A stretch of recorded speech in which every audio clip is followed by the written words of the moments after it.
এসআইআরে বেছে বেছে মুসলিমদের নাম বাদ দেওয়া হয়েছে। মালদার কালিয়াচকে বিচারপতিদের বিচারকদের আটকে রেখে এসআইআর সংক্রান্ত বিক্ষোভ, তাদের কনভয় হামলা আটকে রাখা হলো মধ্যরাত পর্যন্ত। পশ্চিমবঙ্গের আইন শৃঙ্খলা ব্যবস্থায় কার্যত উদ্বিগ্ন সুপ্রিম কোর্ট। তাদের অবজারভেশন, এই রাজ্য সব থেকে বেশি পোলারাইজড রাজ্য। রাজ্যকে ভৎসনা করে সুপ্রিম কোর্টের বক্তব্য, এই রকম রাজ্য আর দেখিনি যেখানে সবকিছু তার রাজনীতি। কারা সব থেকে বেশি উদ্বিগ্ন? তাহলে কি পশ্চিমবঙ্গে মুসলিম ভোটই এক্স ফ্যাক্টর? সিএন ডিজিটাল আপনাদের স্বাগত। আপনারা দেখছেন বাংলার ব্যালেট যুদ্ধ, আর আমি আপনাদের সঙ্গে রয়েছি মণি ভট্টাচার্য। এই মুহূর্তে যে বিষয়টা আলোচনার অন্যতম প্রধান একটা দিক, সেইটা হলো এসআইআর এ মোথাবাড়ি এবং এই মালদার কালিয়াচকে যে চিত্র আমরা গতকাল দেখেছি, গত রাতে দেখেছি, সেই চিত্র নিয়ে তোলপাড় পশ্চিমবঙ্গ। কিরকম? সুপ্রিম কোর্ট অবজারভেশন করলো, সুপ্রিম কোর্টের মধ্যে ঢুকলো, সুপ্রিম কোর্টে সুও মোটো মামলা। সেই মামলায় সুপ্রিম কোর্টের যে কড়া পর্যবেক্ষণ, তা কার্যত নজিরবিহীন। পশ্চিমবঙ্গের জন্য সেটা কার্যত সব থেকে বিপদের আশঙ্কা দেখা দিয়েছে এই মুহূর্তে।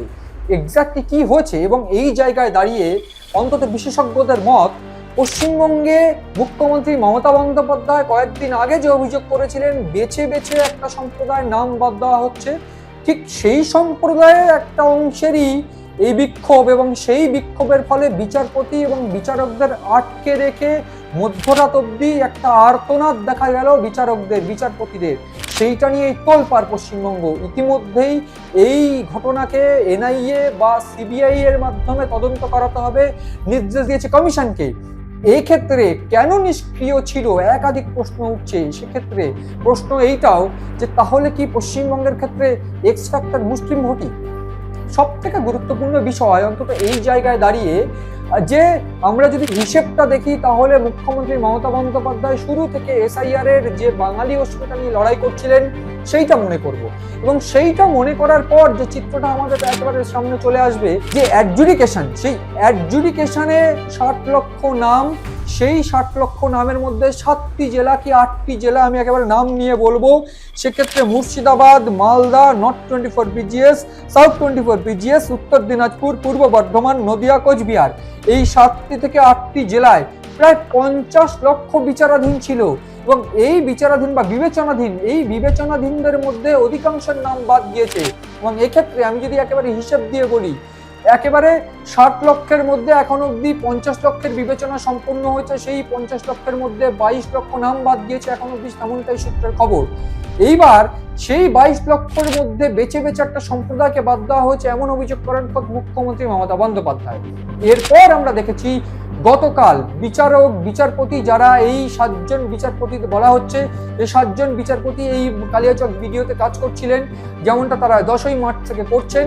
তারা কাজ করছিলেন সেই সময় বিকেল 4টে থেকেই বিক্ষোভ, যদিও সেই বিক্ষোভ শুরু হচ্ছিল, সরিয়ে দিচ্ছিল, শুরু হচ্ছিল দুপুর থেকেই তা শুরু হয়, সরিয়ে দিচ্ছিল, কিন্তু এক সময় একটা বিক্ষোভকারী আইনজীবীর উপস্থিতি হয়, এবং সেক্ষেত্রে সেই বিক্ষোভকারী আইনজীবীর উপস্থিতিতে কার্যত একেবারে 12 নম্বর জাতীয় সড়ক থেকে শুরু করে উত্তরবঙ্গ যাওয়ার সমস্ত কানেক্টিভ ওয়ে বন্ধ হয়ে যায়, এবং এইখানেই ঘটনার সূত্রপাত শুরু হয়। এবং এরপর থেকে আমরা দেখেছি একেবারে মধ্যরাত অব্দি বিচারপতিদের আটকে রাখা হয়।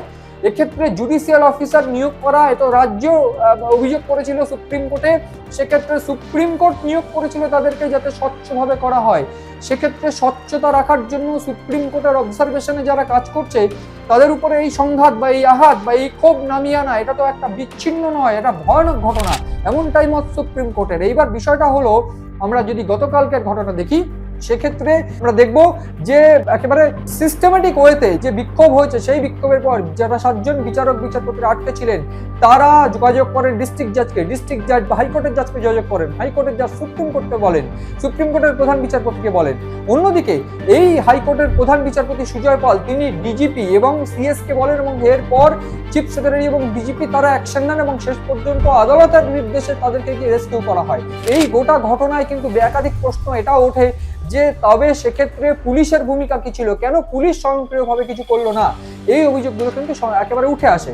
এরপর আমরা দেখি তাদেরকে উদ্ধার করা হলে আজ সেই মামলা সুপ্রিম কোর্টে ওঠে। সুপ্রিম কোর্ট প্রথম থেকে একেবারে আক্রমণাত্মক মোড়ে কার্যত এই অভিযোগই কিন্তু সুপ্রিম কোর্টের প্রধান বিচারপতি এবং প্রধান বিচারপতির বেঞ্চ তারা কিন্তু একেবারে করেন, এবং এই সুপ্রিম কোর্টের প্রধান বিচারপতির এই বেঞ্চ তারা অভিযোগ করার পরেই কিন্তু মেনকা গুরুস্বামী, কল্যাণ বন্দ্যোপাধ্যায় বা কপিল সিব্বল তারা বলেন যে এইভাবে দাগিয়ে দেবেন না অন্তত। সেক্ষেত্রে তারা উদ্বিগ্ন হয়ে পড়ে, বা সুপ্রিম কোর্টের প্রধান বিচারপতির বেঞ্চ উদ্বিগ্ন হয়ে পড়ে যে পশ্চিমবঙ্গের এই অবস্থা কেন এইরকম ভাবে আমাদের নিয়োগ করা জুডিশিয়াল অফিসার তাদেরকে হামলা করা, মানে তো আমাদের উপর প্রশ্নচিহ্ন ওঠা। এটা একটা হাইকোর্টের সুপ্রিম কোর্টের একটা অর্ডারকে চ্যালেঞ্জ করা, সুপ্রিম কোর্টের কর্তৃত্বকে চ্যালেঞ্জ করা। সেক্ষেত্রে এইটা কেন মেনে নেওয়া হলো, কেন অ্যাকশন নেওয়া হলো না? অত্যন্ত প্রাসঙ্গিকভাবে আমি জানাতে চাইবো, এই ঘটনায় মালদার মোথাবাড়ির এই ঘটনা বা কালিয়াচকের এই ঘটনায় পুলিশ ইতিমধ্যে 10টি মামলা রুজু করেছে। সেই মামলায় আইএসএফ প্রার্থীকেও গ্রেফতার করা হয়েছে। আইএসএফ প্রার্থী শাহজাহান আলী কাদেরি, তাকে বাড়ি থেকে গ্রেফতার করা হয়েছে। মোট 18 জনকে গ্রেফতার করা হয়েছে, তাদেরকে মালদা কোর্টে পেশ করা হয়েছে, এবং মালদা কোর্টে পেশ করার পর তাদের কিন্তু 10 দিনের পুলিশি হেফাজতের নির্দেশ দেওয়া হয়েছে। কিন্তু এ প্রসঙ্গে আমি আরো একটু অ্যাড করতে চাইবো বা অ্যাডিশনালি বলতে চাইবো যে সুপ্রিম কোর্টের এরকম কড়া ভৎসনার পরেই কিন্তু ডিইওদের নিয়ে, এসপি কে নিয়ে, ডিএম কে নিয়ে, বা ডিইও অর্থাৎ ডিএম, এসপি এবং ডিজিপি কে নিয়ে রীতিমতো নির্বাচন কমিশনের একটি বৈঠকে বসে গেছে, এবং রূপদত্তার এই বৈঠক সেক্ষেত্রে ভার্চুয়ালি সমস্ত জেলার ডিইও, সমস্ত রাজ্যের ডিইও, এসপি তাদের নিয়ে বৈঠকে বসেছে, এবং সেক্ষেত্রে তারা কিভাবে এই এসআইআর এর কাজ এনশিওর করা যায়, তাদের এসআইআর এ যারা যুক্ত তাদের সিকিউরিটি বাড়ানো যায়, সেই সমস্ত বিষয় নিয়ে কিন্তু ইতিমধ্যে তারা আলোচনা সেরে ফেলেছে। এক্ষেত্রে এনআইএ এবং সিবিআই তদন্ত কমিশনকে করাতে হবে, কারণ যেটা এইরকম একটা প্রশ্ন উঠে আসে, এবং সেক্ষেত্রে কমিশনকেও কিন্তু তুলনা করেন সুপ্রিম কোর্ট বলেন কেন কমিশন কোনো স্টেপ নিল না। এই প্রশ্নগুলো যখন উঠে আসে সেক্ষেত্রে আমি একটু বলতে চাইবো যে এই হামলা যারা করছে বা বিক্ষোভ যারা করেছে সেক্ষেত্রে একটা বড় অংশই যে সংখ্যালঘু সম্প্রদায়, সেইটা কিন্তু পরিষ্কার হয়ে গিয়েছিল। গতকালই সেই চিত্র আমরা দেখেছি, এবং সেক্ষেত্রে দাঁড়িয়ে এসআইআর এর নাম ডিলিটেশন নিয়ে সুপ্রিম কোর্টের যে পর্যবেক্ষণ সেটা রাজ্যের জন্য অত্যন্ত গুরুত্বপূর্ণ, রাজ্যের জন্য অত্যন্ত নিন্দাদায়ক বলে মানছেন সুপ্রিম কোর্ট থেকে শুরু করে অন্তত এই রাজ্যের সমস্ত যারা বিদ্যজনেরা বা বুদ্ধিজীবীরা তারা প্রত্যেকে। এক্ষেত্রে দাঁড়িয়ে আমি একটু বলতে চাইবো মালদার কালিয়াচক নিয়ে কিন্তু যদিও মমতা বন্দ্যোপাধ্যায় বা তৃণমূল বিজেপি যে দড়ি টানাটানি সেটাও কিন্তু চলছে। এই মুহূর্তে দাঁড়িয়ে ডিএম বা এসপি বা ডিজিপি তাদের প্রত্যেকটা শোকজ করা হয়েছে, তারা উত্তর দেবে আগামী 6 তারিখের যে হিয়ারিং রয়েছে সেইখানে, যে কেন এই পরিস্থিতি হলো, কেন এই পরিস্থিতি, কেন আগে সামাল দেওয়া গেল না, কেন হাইকোর্টকে হস্তক্ষেপ করতে হলো, এবং এক্ষেত্রে তাদেরকে আরো উত্তর দিতে হবে যে এই গোটা পরিস্থিতিতে তাদের কি রিপোর্ট আছে। এই ঘটনার মধ্যেই কিন্তু সুপ্রিম কোর্ট আরো একটা বিষয় পরিষ্কার করে দিল যে কমিশনকে কিন্তু এক্ষেত্রে আরো সজাগ থাকতে হবে, আরো স্বতঃস্ফূর্তভাবে প্রত্যেকটা বিচারপতি, বিচারক যারা এই জুডিশিয়াল অফিসার হিসেবে নিয়োগ হয়েছেন তাদের সিকিউরিটি এনশিওর করতে হবে, প্রয়োজনে তাদের বাড়িতে সিকিউরিটি দিতে হবে, তাদের কর্মস্থলে সিকিউরিটি দিতে হবে। শুধু তাই নয়, তাদের যাতায়াতের পথেও সিকিউরিটি দিতে হবে, প্রয়োজন হলে কেন্দ্রীয় বাহিনী বাড়াতে হবে, সেক্ষেত্রে পর্যাপ্ত কেন্দ্রীয় বাহিনী দিয়ে তাদের সিকিউরিটি সুনিশ্চিত করতে হবে। এই রকম পরিস্থিতিতে কিন্তু যদিও রাজ্যের বিদায়ী মুখ্যমন্ত্রী বা মুখ্যমন্ত্রী মমতা বন্দ্যোপাধ্যায় তিনি কার্যত বিজেপি এবং কংগ্রেসের দিকে দোষ ঠেলেছেন, এবং তিনি বলছেন যে কংগ্রেস এই কাজটা করিয়েছে, বিজেপি এই কাজ করিয়েছে, এটা অমিত শাহর গেম প্ল্যান এবং কংগ্রেসের গেম প্ল্যান, এটা করানোর কি দরকার ছিল, আমরা তো কখনো এটাকে সাপোর্ট করি না। এক্ষেত্রে কংগ্রেসের এবং বিজেপির এগেনস্টে যে অভিযোগ, সেই অভিযোগের ভিত্তিতে মমতা বন্দ্যোপাধ্যায় আরো এটাই বলছেন যে এই অভিযোগ যেটা মমতা বন্দ্যোপাধ্যায়ের ইতিমধ্যে যেটা হয়েছে কালিয়াচক নিয়ে, সেই অভিযোগ কিন্তু আমার কাছে কেউ জানায়নি, আমার সঙ্গে চিফ সেক্রেটারি কথাই বলে না, এই সমস্ত বদলিত করিয়েছে কমিশন। আমার খুব খারাপ লাগছে, এটা মুখ্যমন্ত্রী মমতা বন্দ্যোপাধ্যায় বলছেন যে আমার খুব খারাপ লাগছে যে তামিলনাড়ুতে নিয়ে আমার চিফ সেক্রেটারিকে পাঠিয়ে দেওয়া হয়েছে বা হোম সেক্রেটারিকে পাঠিয়ে দেওয়া হয়েছে। সেক্ষেত্রে এখানে যাদেরকে আনা হয়েছে তারা আমার সঙ্গে কথা বলে না, তারা জানতেই পারবে না এখানে কি হচ্ছে। এটা সব থেকে আশ্চর্যের যে এই কারণের জন্য এই মুহূর্তে দাঁড়িয়ে তারা শোকজ হলো, তাদেরকে শোকজ করা হয়েছে।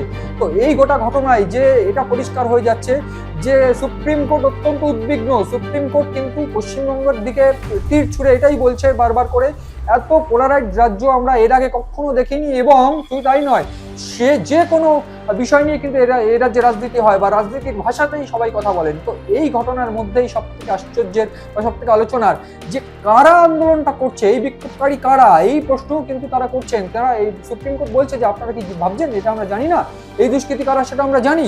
এবং সেক্ষেত্রে রাজ্যের রেজিস্ট্রার জেনারেল কিশোর দত্তর উদ্দেশ্যে তারা বলেন যে আপনাদের রাজ্য, আপনি ভাবছেন যে আমরা জানি না যে কে করছে এই কাজ, সবটাই জানি, এসআইআর বন্ধ করার জন্য সমস্ত পরিকল্পনা করা হচ্ছে। তো কার্যত এই সুপ্রিম কোর্টের বার্তা এইটাতেই পরিষ্কার হয়ে যাচ্ছে যে সুপ্রিম কোর্ট অবজারভেশন করছে যে তারা কি হচ্ছে পশ্চিমবঙ্গে এসআইআর নিয়ে।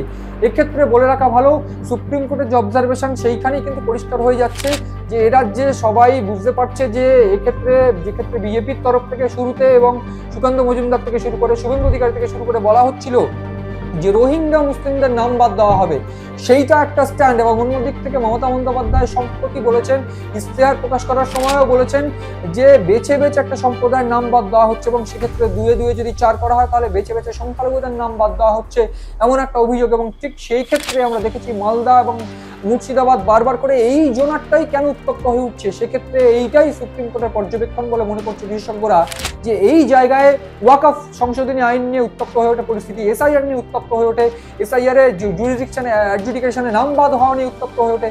এই জায়গাটাই কেন সব জায়গাতেই মানে রাজ্যের এই সমস্ত ক্ষেত্রে সব ইস্যু নিয়ে কেন মালদা মুর্শিদাবাদে কমিউনাল ইস্যু লাগে, কমিউনাল ইস্যু তৈরি হয়, এই ক্ষেত্রেই কিন্তু বিশেষজ্ঞদের মত যে কারা এটা করছে সবটাই আমরা জানি, এসআইআর বন্ধ করে দেওয়ার পরিকল্পনা। তো এক্ষেত্রে এটা পরিষ্কার যে এই 7-8টি জেলা যে সমস্ত জায়গায় অ্যাডজুডিকেশন বেশি ছিল সেইখান থেকে বেশি নাম বাদ গিয়েছে। এবং এই মালদা মুর্শিদাবাদ জেলা দুটোই সব থেকে গুরুত্বপূর্ণ জেলা, যেইখানে দাঁড়িয়ে সব থেকে বেশি বদলি হয়েছে, ডিএম ডিএসপি এসপি থেকে শুরু করে সমস্ত বদলি হয়ে গিয়েছে। এক্ষেত্রে এই জায়গায় দাঁড়িয়ে এই দুটি জেলাকে যে বারবার করে অবজারভেশন রাখতে চাইছে মুখ্য নির্বাচন কমিশনার জ্ঞানেশ কুমার এবং কমিশন বা নির্বাচন কমিশন, সেটা পরিষ্কার হয়ে গিয়েছিল। ঠিক সেই জায়গাতে দাঁড়িয়ে এই মুসলিম ভোটই কি এক্স ফ্যাক্টর হয়ে দাঁড়াচ্ছে, এই প্রশ্ন উঠছে। এক্ষেত্রে আমি একটা ছোট্ট পরিসংখ্যান দিতে চাইবো যে মালদায় 12টি আসন ছিল, সেক্ষেত্রে তৃণমূল যেতে 8টি আসনে এবং 53% ভোট পায়, সেইটা 2021 সালের কথা। এবং তার পাশাপাশি যদি দেখি সেক্ষেত্রে মুর্শিদাবাদে 22টা আসনে 18টি আসনে কিন্তু জয় হয়েছে তৃণমূলের, এবং সেক্ষেত্রে 54%, অর্থাৎ একেবারে 50%-এর বেশি ভোট এক্ষেত্রে এই তৃণমূলের ঘরেই যায়। সেক্ষেত্রে এই দুটি জেলা সব থেকে গুরুত্বপূর্ণ এমনটা কিন্তু মানছেন বিশেষজ্ঞরা।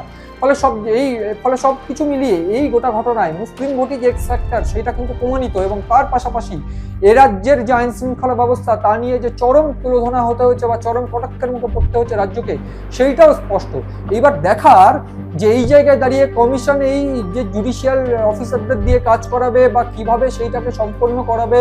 অন্যদিক থেকে ট্রাইব্যুনাল নিয়ে একটা সমস্যার সম্মুখীন হয়েই রয়েছে আগে থেকে রাজ্য, কারণ রাজ্য বা কমিশনের যে নির্দেশিকা বা হাইকোর্টের সুপ্রিম কোর্টের যে নির্দেশিকা যে বৃহস্পতিবার থেকে কাজ শুরু করতে হবে তেমনটা কিন্তু হয়নি। তার কারণ কমিশনের সঙ্গে যে বৈঠক ভার্চুয়ালি হয়েছিল এই ট্রাইব্যুনালের বিচারপতিদের, সেক্ষেত্রে তারা অসন্তুষ্ট, কেউ কাজ করতে চাইছে না, এইরকম একটা অভিযোগ কিন্তু সেক্ষেত্রে রয়েছে। এই জায়গায় দাঁড়িয়ে কমিশন কিভাবে এই গোটা প্রক্রিয়াটি শেষ করবে, যে ক্ষেত্রে এসআইআরদের ভিত প্রদর্শন করার একটা চেষ্টা চলছে, এই এমনটা সুপ্রিম কোর্টের অবজারভেশন। ফলে সবকিছু মিলিয়ে সুপ্রিম কোর্টের অবজারভেশন অত্যন্ত জটিল, অত্যন্ত কড়া, যে এ রাজ্যের সব থেকে পোলারাইজড রাজ্য এবং এক্ষেত্রে সবকিছু রাজনৈতিক ভাষায় করা হয়। এবং সেক্ষেত্রে সুপ্রিম কোর্টের অবজারভেশন যে কারা এটা করছে সবটাই আমরা জানি। এর ফল ভালো নয়, যদি তাদের উপরে জুডিশিয়াল অফিসারদের উপর যদি হামলা হয়, জুডিশিয়াল অফিসারদের যদি সমস্যায় পড়তে হয়, সেক্ষেত্রে সুপ্রিম কোর্টকে সমস্যায় পড়তে হবে। সুপ্রিম কোর্টের উপর আঘাত, এক্ষেত্রে সুপ্রিম কোর্টের আইন অমান্য করা, সুপ্রিম কোর্টকে চ্যালেঞ্জ করা, কার্যত এইরকম অবজারভেশন দিয়ে সুপ্রিম কোর্টের প্রধান বিচারপতিরা এটা পরিষ্কার করে দিয়েছেন যে পশ্চিমবঙ্গের ক্ষেত্রে কিন্তু নির্বাচন অত্যন্ত গুরুত্বপূর্ণ হতে চলেছে। এবং তার পাশাপাশি মুসলিম ভোটই যে কি ফ্যাক্টর বা এক্স ফ্যাক্টর সেটাও কিন্তু প্রমাণিত। ফলে সব মিলিয়ে এই পরিস্থিতিতে এই রাজ্যে এসআইআর এর কাজ সম্পন্ন হবে এবং সেক্ষেত্রে যদি সম্পন্ন হয় কতটা শান্তিপূর্ণ ভোট করাতে পারবে নির্বাচন কমিশন, সেই প্রশ্ন কিন্তু উঠছে। এই সমস্ত দিকে নজর রয়েছে আমাদের, নজর রাখুন আপনারাও সিএন ডিজিটাল ও এই মুহূর্তে আপনাদের পছন্দের অনুষ্ঠান বাংলার ব্যালট যুদ্ধ।